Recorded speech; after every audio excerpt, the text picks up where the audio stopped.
Stanley Tucci, welcome. Thank you. Thanks for having me. Now, food, what a joy to be talking about food. You say it's the first thing you think about when you wake up and the last thing you think about before you go to bed. Now, it is morning where you are, so I want to ask you this. What's the perfect breakfast? French, Italian, American, British, or a combination? I think it depends on the season. What I really love is a Japanese breakfast. If I stay in a fancy hotel, I will splurge on a Japanese breakfast because it has everything you want in it. It's a lot of protein and it's just so good. Like after a workout, it's like the best thing in the world. I noticed you said you write a lot about your workouts actually in the book, I see, but I also remember you saying in your Italian series that you have the metabolism of a teenager. Do you still? I do. Yeah, I have a very fast metabolism. I'm very lucky. Also, after I went through radiation treatments, the radiation has a tendency to increase your metabolism. So I suppose that was, besides it curing my cancer, it's the other benefit. Now, you liken a bad chef. You say a bad chef who tries too hard is rather like an actor who, using your old teacher's phrase, pushes their performance. So how do you arrive at the relaxed state in both things, in cooking and in acting? Well, I think that you have to trust your instincts and um, you have to trust your experience. You have to trust your knowledge and your education, and not overcomplicate things. I think it's one of the reasons I love Italian food so much is because it's really incredibly simple. You usually have between 5 and 10 ingredients, and that's it. And but you can do so much with them. The quality is important, obviously, but it's kind of like if it ain't broke, don't fix it. You say that for perfect dishes, a good chef must not be too present. It must seem that the dish came into being because it was just meant to be. That sounds easy, but how did you get yourself to that place where you can try and at least get close to doing that as a non-professional chef? Not thinking. Uh, we always think that we have to think, but it's best sometimes that we don't. And the same holds true for a performance. You can see people thinking in a performance, but really it's the character who needs to be thinking, not the actor. And so if you see the actor, you see them thinking about a moment while they're doing the moment or even building up to the moment. It doesn't ring true.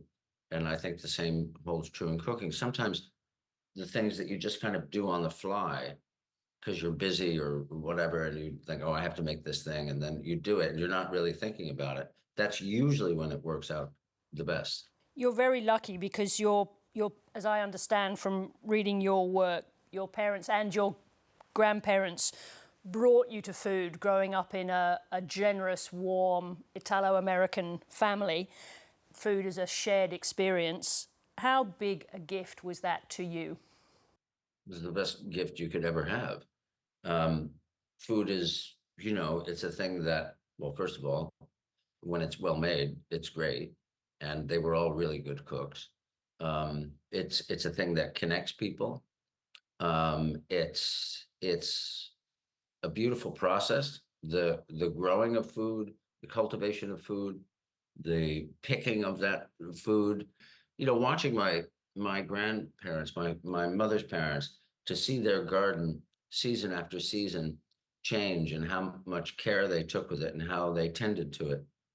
And what came out of that garden was incredibly influential to me. And I loved spending time there with them.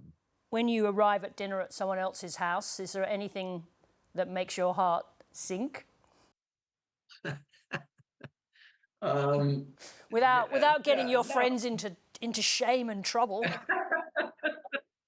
no. I mean, the funny thing is, my wife and I always say, like, nobody invites us to dinner. Like Yeah. we're always inviting people to dinner, and do you know what I mean? Or they'll go like, "Oh, let's go out," and we always meet someplace. But we're like, nobody invites us to dinner. And recently, um, friends of ours invited us to like a brunch, lunch thing. And it was great. Like, it was just so nice. But I think people get intimidated by us. There's no need to. So I think they just don't invite us. So I don't know. The only thing that makes me nervous is if somebody's, sort of doing something that is filled with spice, which I can't eat. Okay. And then I'm just sad. Yeah. So no Szechuan dishes for you if we invite you over. That's not it. No, I mean, I could if I could, but no. No, that's not happening.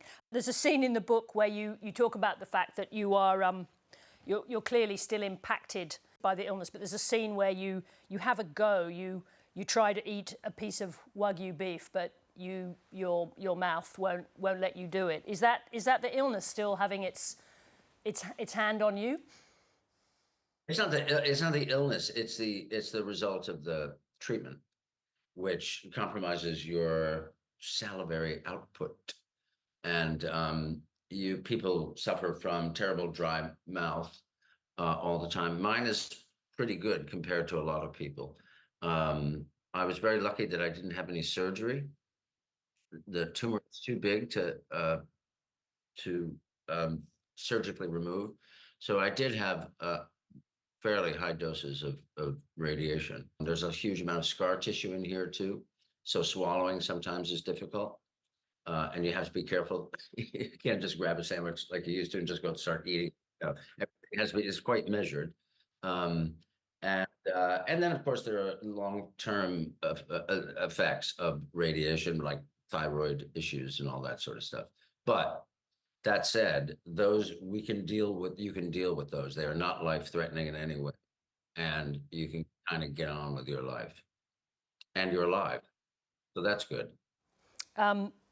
I think we're running out of time, and the problem is, of course, that I just want to keep talking to you, but I'll store up some of the questions I have for next time, like the incredible fact that catering is terrible on Italian movie sets, which has frankly shocked me to my very core. So we'll save that for next time. But for now, Stanley Tucci, the book is a joy. I'm sure everyone who gets to read it in Australia will be thrilled. The catering on our movie sets is peerless, but it's been lovely to talk to you. Take care and thank you. Thank you so much. Nice talking to you too. Thank you. Bye-bye.